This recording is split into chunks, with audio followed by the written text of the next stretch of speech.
Jumpa kembali dengan Anda sekalian. Nah, kali ini kita akan mencoba mendiskusikan tentang berbagai fenomena yang sebenarnya sudah biasa terjadi di masyarakat kita. Bagaimana dialektika antara Islam dan tradisi atau budaya lokal di berbagai tempat.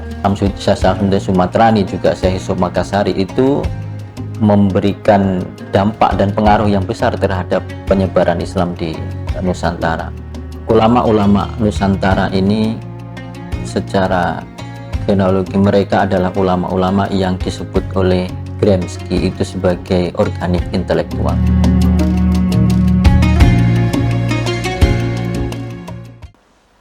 Assalamualaikum warahmatullahi wabarakatuh. Waalaikumsalam.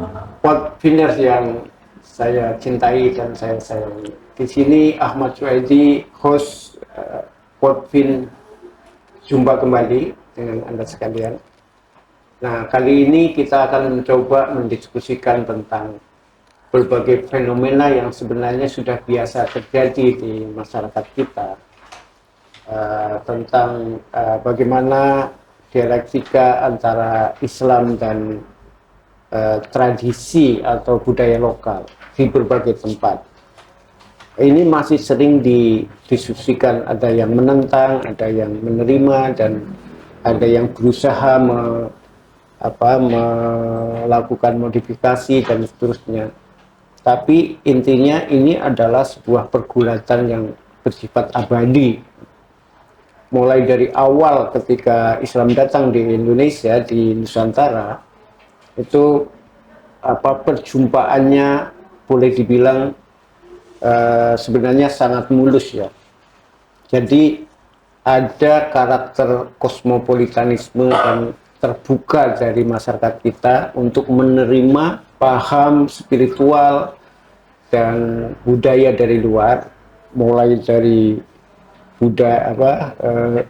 era Buddha dan Hindu sampai ke Islam dan seterusnya, Kristen dan seterusnya. Ini mengalami pergulatan yang terus-menerus, dan dari waktu ke waktu, dari zaman ke zaman terjadi semacam perubahan dan keberlanjutan. Misalnya ketika terjadi gerakan pembaruan, ya, modernisasi dan Wahabi, itu juga terjadi pergulatan baru. Jadi Islam yang sudah dalam tanda petik mapan di masyarakat kemudian didesak kembali untuk melakukan perubahan-perubahan dan merespon semacam paham baru. Nah, tetapi sebenarnya Nusantara itu bukan hanya pihak konsumen atau penerima, tapi juga terjadi sebaliknya, di mana apa yang terjadi di Nusantara seperti budaya lokal yang sudah lama itu juga mempengaruhi perilaku para pendatang, dan juga para ulama dan para penulis Islam dari Nusantara juga mempengaruhi para penulis dan paham di luar seperti di India, di Cina, di Timur Tengah, khususnya Hijaz ya, Makkah dan Madinah dan seterusnya. Jadi ini semacam pembahasan yang terus-menerus, yang abadi, dan di fakultas kita di Islam Nusantara juga menjadi pergulatan yang tidak ada habis-habisnya. Berbagai topik, disertasi, tesis, skripsi dan lain sebagainya masih terus berkembang. Nah, sebenarnya meskipun kita terus berkembang, juga boleh dibilang kita masih belum lengkap ya, masih belum bisa memantau atau menulis atau mendeskripsikan keseluruhan dari proses itu.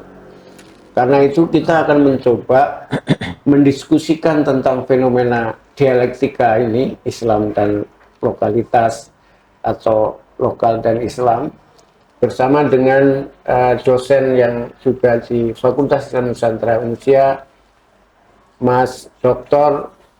Muhammad Yusni Amru Ghazali. Ya, dia juga merupakan alumni dari eh, program S3 Islam Nusantara, dan dia kebetulan juga menulis tentang bahasa yang berkaitan dengan perubahan kebudayaan dan perubahan dialeksika juga antara Islam dan lokalitas. Di sini Nusantara tidak hanya berarti Jawa ya, tapi seluruh Nusantara, mulai dari Papua, Maluku, Maluku Utara, Aceh, dan lain sebagainya. Dan nanti kita mencoba melihat beberapa kasus atau beberapa lokus dan beberapa fokus yang bisa kita coba kita gali, dan moga-moga nanti bisa memperoleh tanggapan dari para podvinas melalui komentar di media ya, yang nanti akan kita siarkan melalui YouTube dan sebagainya. Mas Yus nih, Anda S3 di FIN Indonesia ya, dan Betul. kita sering diskusi dan juga menulis tentang salah satu topik dari pergulatan kita, dan Anda juga punya latar belakang dari mana Anda berasal, dan dari pesantren juga, dan sekolah agama dan sebagainya. Apa yang bisa Anda refleksikan ya dari apa yang saya sampaikan tadi, dialektika antara Islam dan lokalitas? Bagaimana Anda melihat dan memerhatikan ini? Baik, terima kasih Pak Dekan. Kebetulan penelitian saya itu terkait dengan fenomena linguistik dari kitab karya Samsudin Sumatrani dan Syekh Yusuf Makassari. Itu abad ke-17 Masehi, di mana kedua ulama ini dalam karyanya, dalam menulis karya yang menggunakan bahasa Arab itu mengakomodir, karena sikap akomodatifnya itu bukan hanya pada ritual tetapi pada sisi bahasa pun dilakukan oleh para ulama.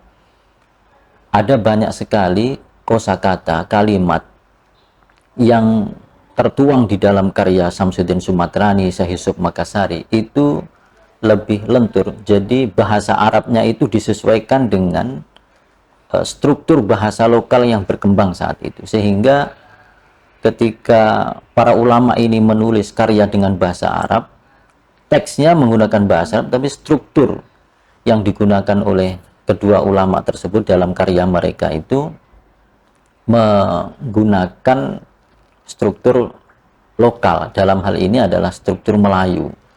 Ini bentuk dari akomodatif para ulama atau terhadap lokalitas. Dalam hal ini adalah bahasa. Jadi boleh dibilang dialektika itu bukan hanya dalam ritual misalnya, Tidak hanya, ya, tetapi betul. juga dalam ekspresi ya, dalam bahasa. Bahkan ini karya-karya ini boleh dibilang kan karya ilmiah ya. Betul, Jadi karya. satu pengetahuan tentang agama ya. Betul. Ya. Jadi ini tentu saja bukan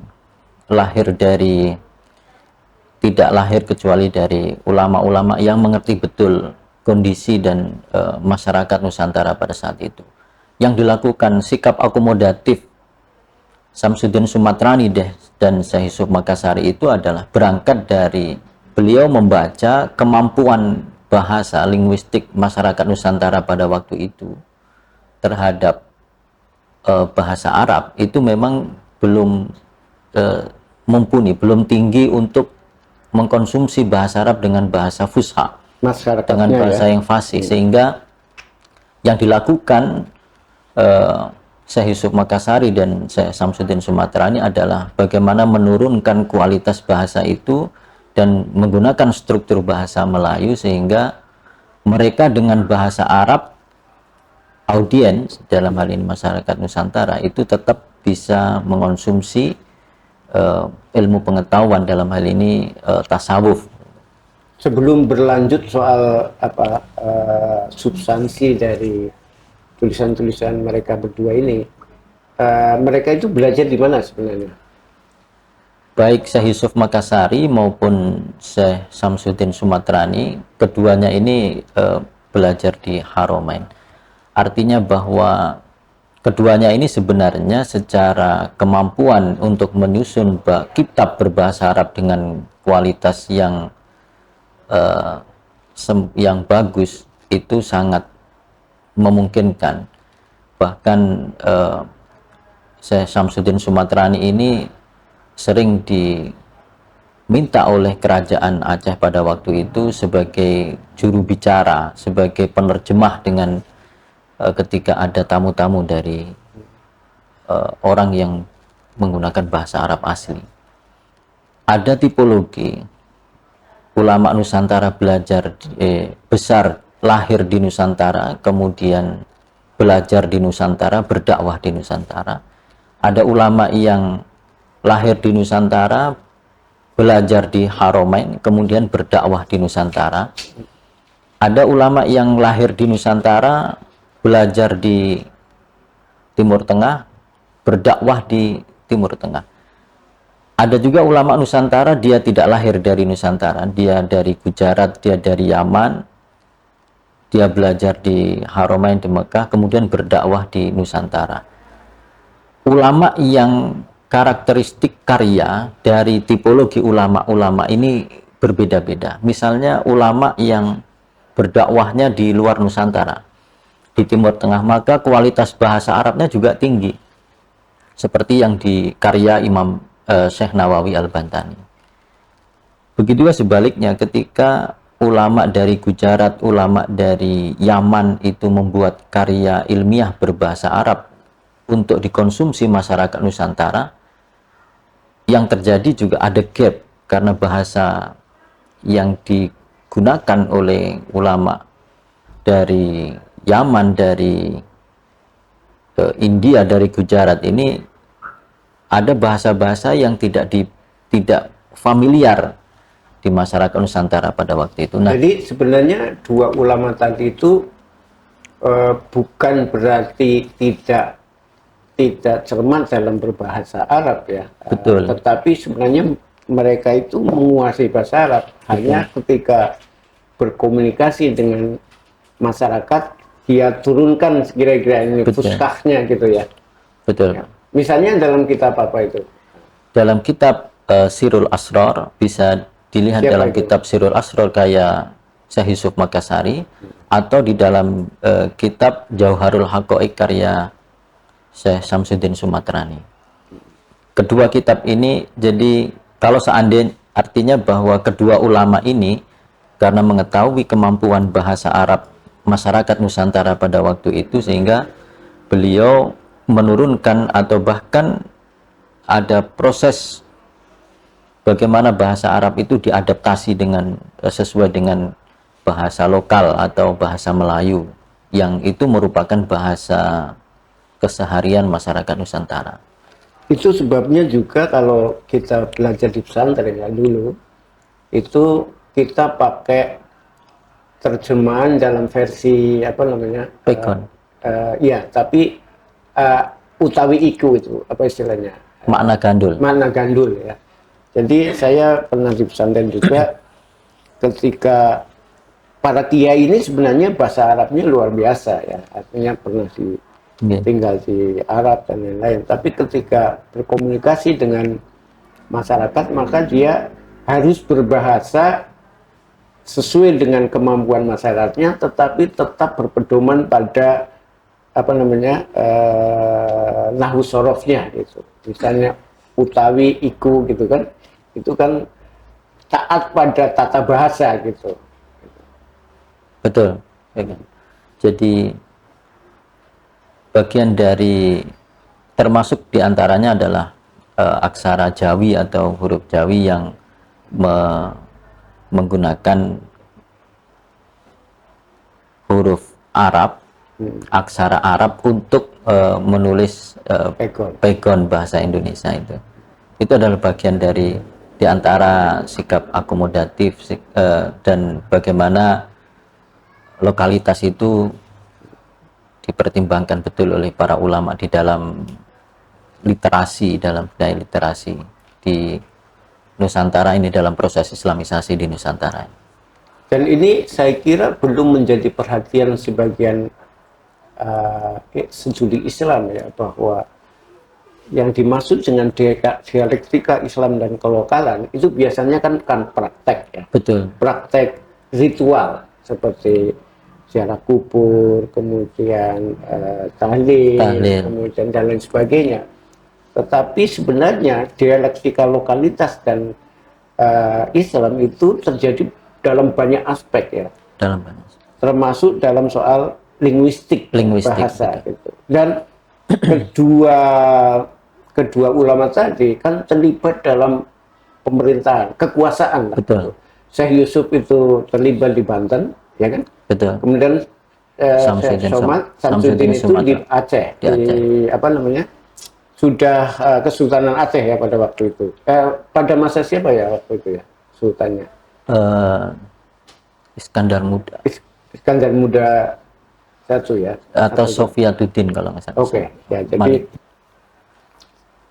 jadi yang ingin kita katakan kepada para Venus ini adalah bahwa kita memahami perkembangan dialektika dalam kehidupan masyarakat Muslim dan juga dengan masyarakat lain itu bukan hanya dalam ritual, terutama dalam perkembangan keilmuan ya. Jadi kita mesti melihat juga dalam kekuasaan kan. Jadi Syekh Yusuf misalnya punya pengaruh cukup besar terhadap kekuasaan Banten pada waktu itu. Dia misalnya membantu untuk menulis atau meminta tulisan tentang model kesultanan, model kekuasaan di dalam Islam yang diberikan kepada Kesultanan Banten gitu. Gimana itu dalam bahasanya itu? Iya, misalnya Uka Chandrasasmita itu ketika menjelaskan Islamisasi, beliau menjelaskan dan dikutip oleh Badri Yatim itu, Prof. Badri Yatim itu dengan saluran tasawuf, saluran pernikahan. Sebenarnya saluran literasi ini juga punya dampak yang besar dalam proses Islamisasi di Nusantara itu. Yang dari awal bahkan tradisi mempelajari kitab itu Samsudin Sumatrani misalnya didukung penuh oleh kerajaan. Syekh Yusuf Makassari itu bahkan juga dalam berkarya itu bukan atas inisiatif sendiri, tetapi permintaan dari para murid-muridnya, pesanan-pesanan. Artinya bahwa ini yang perlu juga perhatikan tentang proses Islamisasi di Nusantara melalui jalur kekaryaan itu masih jarang dimunculkan. Keterlibatan umarok dan ulama dalam menggandakan karya-karya ulama Samsudin Sumatrani juga Syekh Yusuf Makassari itu memberikan dampak dan pengaruh yang besar terhadap penyebaran Islam di Nusantara. Dan Samsudin Sumatrani dan Syekh Yusuf Makassari mengetahui bagaimana kualitas dan kemampuan masyarakat Nusantara di dalam mengonsumsi bahasa Arab. Itulah yang kemudian melahirkan metode-metode bagaimana beliau-beliau itu membuat struktur baru dalam menuliskan bahasa Arab. Jadi Anda menemukan semacam formula baru, grammar baru yang diperkenalkan oleh dua penulis ini tentang bagaimana adaptasi bahasa Arab ke dalam bahasa lokal ya. Betul. Apa itu formulanya kira-kira? Formula detail yang banyak formula-formula detail yang saya temukan di dalam kitab Sirul Asror dan Jauharul Haqaiq. Pada intinya bahwa, dan itu sebagian katakanlah ada yang misalnya Prof. Tujimah itu melihat itu sebagai kesalahan. Melihat itu sebagai kesalahan di dalam berbahasa Arab. Maksudnya ada review dari orang lain ya? Siapa namanya? Jauh sebelum Profesor Tujimah dari Universitas Indonesia itu melihat dari Sirul Asrar itu, ketika mentahqiq kitab Sirul Asrar, dianggap itu sebagai sebuah kesalahan di dalam berbahasa Arab, dalam struktur bahasa Arabnya, dalam grammarnya. Padahal kalau seandainya itu dilihat secara mendalam, itu sebenarnya adalah kearifan, kebijaksanaan daripada Syekh Yusuf Makassari dan Syekh Samsuddin Sumatrani di dalam menyampaikan bahasa Arab itu agar sense masyarakat Nusantara pada waktu itu dapat memahami struktur bahasa Arab. Kosakatanya pun sedikit, baik di dalam Sirul Asrar maupun di dalam Jauharul Haqaiq itu menggunakan kosakata yang sudah diserap oleh bahasa Melayu. Itu kitab apa sih? Bisa dijelaskan kepada Venus? Syekh Samsuddin Sumatrani karyanya adalah kitab Jauharul Haqaiq. Kemudian Syekh Yusuf Makassari kitabnya berjudul Sirul Asrar. Apa isinya itu? Tentang tauhid, kedua baik Sirul Asrar maupun Jauharul Haqaiq ini sama-sama membahas tentang tasawuf. Dalam tradisi tasawuf itu sebenarnya bahasa yang mesti digunakan untuk menyampaikan makna-makna yang filosofis itu menggunakan bahasa Arab yang tinggi dengan banyak istilah-istilah yang di dalamnya, tetapi kemampuan dan kepiawaian kedua ulama inilah beliau mampu menyusun dua kitab Sirul Asrar dan Jauharul Haqaiq dengan bahasa yang bisa dijangkau oleh masyarakat Nusantara pada abad 17, di mana kamus bahasa Arab belum lahir pada waktu itu.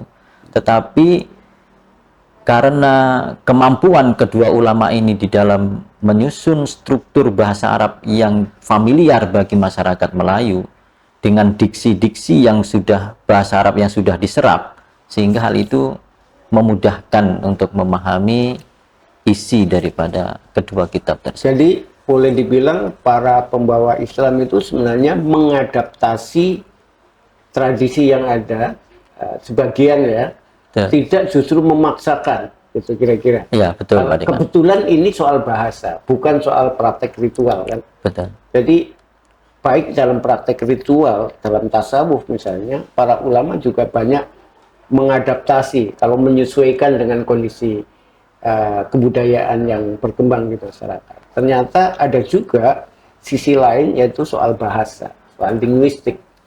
Jadi tidak memaksakan dengan istilah-istilah yang canggih, dengan diksi-diksi yang rumit, tetapi justru bahasa tasawuf bisa dilandingkan. Saya kira ini juga bagian dari pribumisasi ya. Betul. Jadi pribumisasi bahasa Arab ke dalam struktur lokal. Bukan hanya menerjemahkan seperti bukan hanya memperkenalkan tulisan Arab dalam bahasa lokal ya, seperti Pegon misalnya. Jadi saya kira ini temuan baru yang menarik. Jadi sebenarnya kalau kita tarik ke berbagai aspek kehidupan, kreasi-kreasi yang ada seperti ini itu mungkin juga bisa disebut ijtihad ya dalam bahasa. Jadi para ulama, para kiai kita itu punya daya kreatif yang tinggi ketika berhadapan dengan tradisi masyarakat, termasuk dalam bahasa. Nah, kalau dilihat dari perkembangan ke sekarang ini, seperti apa itu adaptasi, terutama dalam tasawuf? Ke belakang secara dalam konteks kekinian, adaptasi-adaptasi yang dilakukan para ulama itu telah menemukan polanya. Saya melihat bahwa ulama-ulama terdahulu dalam proses beliau berijtihad untuk mengembangkan Islam di Nusantara itu dengan pola-pola akomodatif tadi itu diikuti oleh ulama-ulama selanjutnya. Bahkan beberapa kitab karya belakangan misalnya, meskipun itu misalnya dari Syekh Salim bin Sumair misalnya, Safinatun Najah, itu juga karena mungkin mendapatkan genealogi intelektualnya dengan ulama-ulama Nusantara sebelumnya, sehingga dalam karyanya pun membidik tema-tema yang kontekstual. Bahkan beberapa di antara judul di dalam kitab-kitab belakangan itu bisa menjadi pijakan untuk formulasi usul fikih, tema-tema yang isu-isu yang diskursus yang kontemporer gitu, yang modern gitu. Misalnya fikih difabel atau yang berkaitan dengan gender dan seterusnya gitu.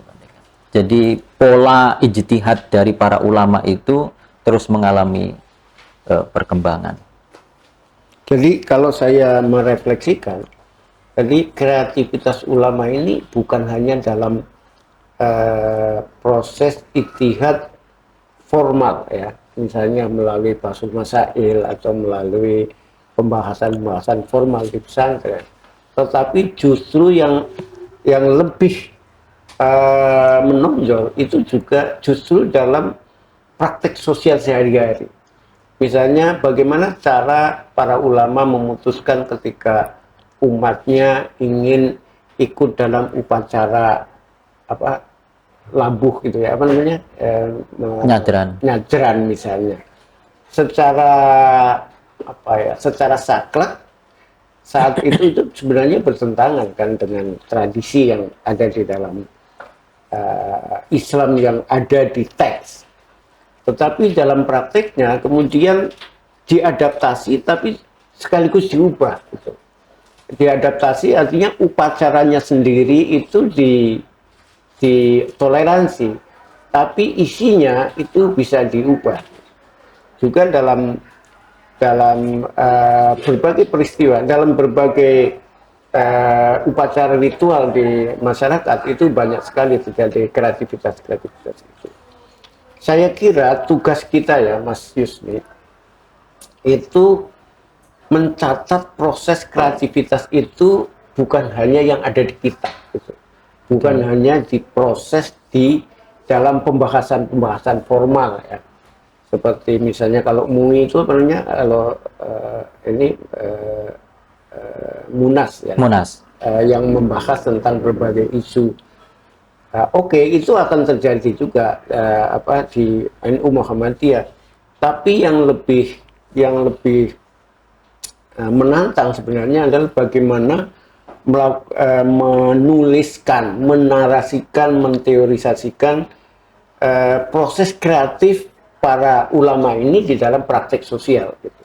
Baik dalam kebudayaan atau ritual itu sendiri maupun di dalam pemerintahan ya. Kalau kita lihat tadi sejarah tadi, dulu ulama kita itu sebenarnya bisa dikatakan ulama internasional ya sejak itu. Mereka sudah biasa ke India, sudah ke Gujarat, biasa ke Haromain dan lain sebagainya, kemudian pulang, berangkat lagi gitu.